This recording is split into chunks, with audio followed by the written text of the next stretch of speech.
UKLO 1 year masters. No IELTS required up to 5 years visa. High visa success rate.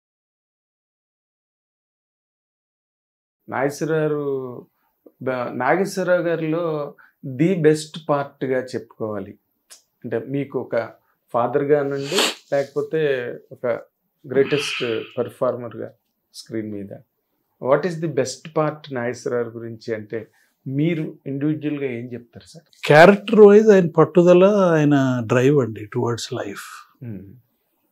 One word ఆయన drive towards what ever he does, it should be done well, and he used to put full efforts into it, maximum effort, without belief in God, without belief. ఇదే చేయటమే దైవత్వం అనుకునేవారు. చేసే పని కరెక్ట్గా చేయటమే దైవత్వం అనుకునేవారు. దట్ ఈస్ సింపుల్గా చెప్పాలంటే that drive, that will inside him to achieve, to go towards where he wants to go. Single minded, పట్టుదల. అది మీకు బాగా నచ్చిన విషయం. ఎవరికైనా సక్సెస్ కదే కదా, అదే కారణం. చదువులో కానీ చదివితే కానీ ఫుల్ కాన్సన్ట్రేషన్ చేసి వస్తేనే కదా ఉంటుంది, ఎఫర్ట్ పెడితేనే. Single minded devotion towards what ever you want, wear ever you want be. అవును.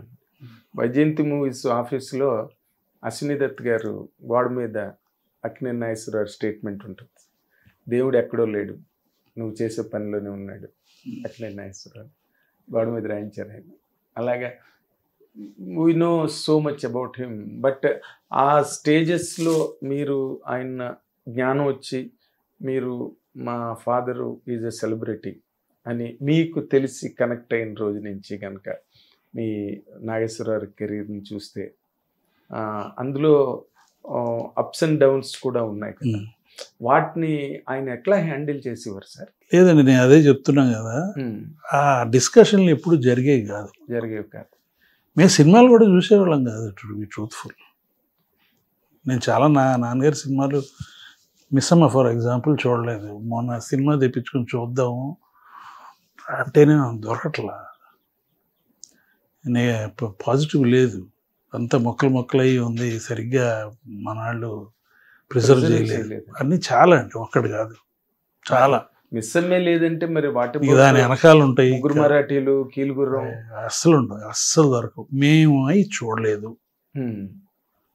ఒక స్టేజ్ ముందర మేము అసలు సినిమాలు చూడలేదు.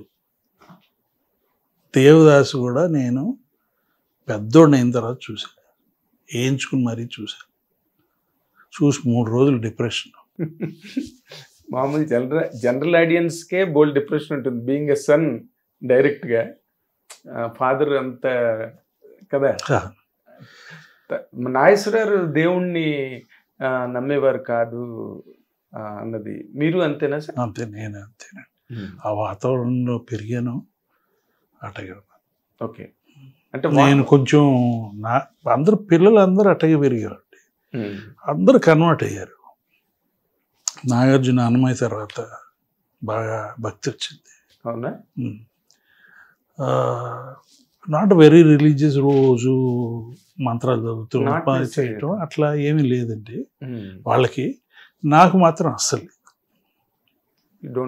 Just like my dad, true copy అనమాట.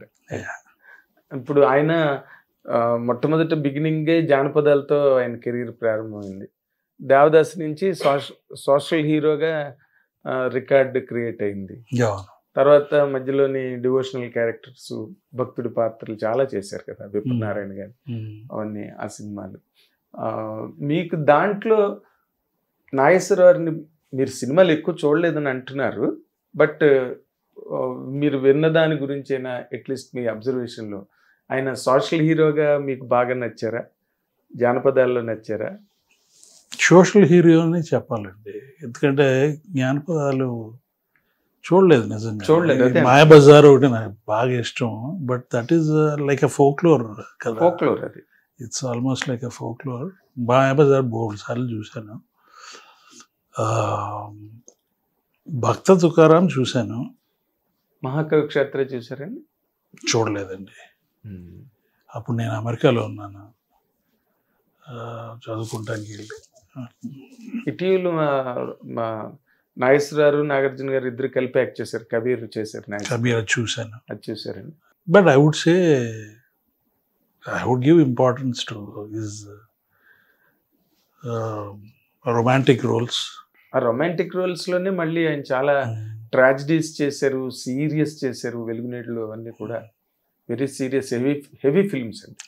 హెవీగా ఉంటాయి ఆ సినిమాలు థియేటర్లో బయటికి రాగానే. మీరు నాగార్జున గారు నాగేశ్వరరావు ఇద్దరు కలిపి యాక్ట్ చేసిన సినిమా చూశారు, అన్నమయ్య చూసి ఉంటారు. చూశారు కదా. నాగార్జున గారిలోని నాగేశ్వరరావులోని కనిపించే మేజర్ డిఫరెన్స్ ఏంటండి ఆన్ స్క్రీన్ మీకు అనిపించేది? నాన్నగారికి ఐ థింక్ వెరీ న్యాచురల్గా వస్తుందండి. సెరీన్ ఫీలింగ్ ఫేస్లో శాంతమైన ఇది డిస్పోజిషన్ చాలా తేలిగ్గా వస్తుంది ఆయనకి. నాగార్జునకి అట్లా అవసరం రాలేదు యాక్చువల్లీ చూడాలంటే. తను ఎన్ని అన్నమయ్య కానీ రామదాస్ కానీ I struggling characters. So they was ఇన్నేట్గా ఎమోషన్స్ ఉంటాయి దాంట్లో. I would say on the face of it చాలా సెరెనిటీ చాలా ఈజీగా కనపడుతుంది నాన్నగారి ఫేస్లో. You agree? Yes, very much. ఆయన ఫేసే అసలు ఒక గొప్ప ఫేస్ అండి అది. అంటే కొంతమంది ఏదో అంటారు చూసారా, వాళ్ళు దానికోసమే పుట్టారు అని. అంటే అలాంటి వాళ్ళల్లో నాగేశ్వరరావు కూడా ఒకరు, and the best example for that Nageswara Rao. And when it comes to the point of ఆయన జర్నీకి సంబంధించినంత వరకు, అరే నాన్నగారు ఇలా చేస్తుంటే బాగుండేది, లేకపోతే ఇది చేస్తుంటే బాగుండేది అని ఒక సన్గా గ్రోనప్ స్టేజ్లో మీకు అనిపించినవి ఏమైనా ఉన్నాయా సార్? ఇలా చేయకుండా ఉండుంటే బాగుండేదేమో నాన్నగారు. ఒక ఇన్సిడెంట్ చెప్తాను. సీతారామారావు గారి మనవరాలు, ఆయన విగ్గు తీసేస్తానికి చాలా రెసిస్టెన్స్ ఇచ్చారు. అవును సార్, బాగా రెసిస్టెన్స్ ఇచ్చారు. అవును, అస్సలు ఒప్పుకోలేదు. క్రాంతి కుమార్ గారు, దొరసామరాజు గారు వెళ్ళి ఏమండి వేరే లుక్ ఉంటుంది, మీ న్యాచురల్ లుక్ ఉంటుంది, మీ ఏజ్ అని చెప్పి. సో వాళ్ళు ఆయన ఒప్పుకోకపోతే ఇద్దరు నా దగ్గరికి వచ్చారు.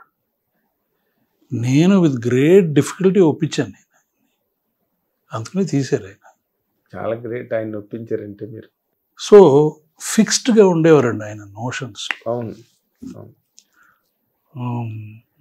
అందుకని కొన్ని క్యారెక్టర్స్, ఇప్పుడు ఫర్ ఎగ్జాంపుల్ జడ్జ్ క్యారెక్టర్గా, జడ్జ్ కాదు లాయర్, ఓల్డ్ లాయర్ సుడిగుండాల్లో చేశారు. అవును. ఈ could have taken his wig of, ఇంకా వేరే లుక్ వచ్చేది అప్పుడే కదా. ఆయన ఏదైనా ధర్మదాతలో కూడా ఈ కుడ్ హావ్ డన్ దట్. న్యాచురల్గా ఉంటుంది కదా, కొంచెం కలర్స్ కరెక్ట్గా చేసి వైట్ కలర్. అప్పుడు ఆ రోజుల్లో ఆయనకి ఇంకా తెల్లబడలేదు అనుకుంటా జుట్టు. లాంగ్ బ్యాక్ సినిమా కదా, ఆయన ఇంకా ప్రైమ్ లో ఉన్నారు. సో అటువంటివన్నీ కొంచెం డిఫరెంట్ స్టైల్లో, న్యాచురల్ స్టైల్లో ఉండేవి చేస్తే. మీరు అడుగుతున్నారు కదా ఎట్లా డిఫరెంట్గా ఉంటే మీకు ఏమైనా వేరే అభిప్రాయం ఉందా? అవునండి. అంటే నాన్నగారు ఇలా చేస్తుంటే బాగుండేది అని every son will have a, ఇందాక మీరు అన్నట్టు సెకండ్ పార్ట్ ఉంటుంది. Second part